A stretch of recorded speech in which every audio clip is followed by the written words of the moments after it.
ready to turn that Apple gift card into the blocky adventures of Minecraft. First, locate the App Store icon on your iPhone or iPad. It's the blue icon with the white tap it.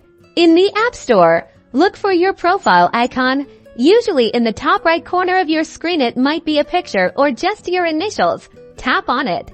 This will take you to your account page now. Find and tap on Redeem Gift Card or Code.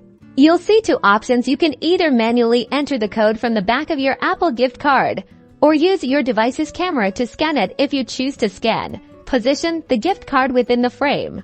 Once your gift card is redeemed, the funds will be added to your Apple ID balance now. Tap the search bar at the bottom of the App Store, type in Minecraft. Select the official Minecraft game. Double check you are downloading the official version by Mohang. You should see the price displayed next to the Minecraft icon.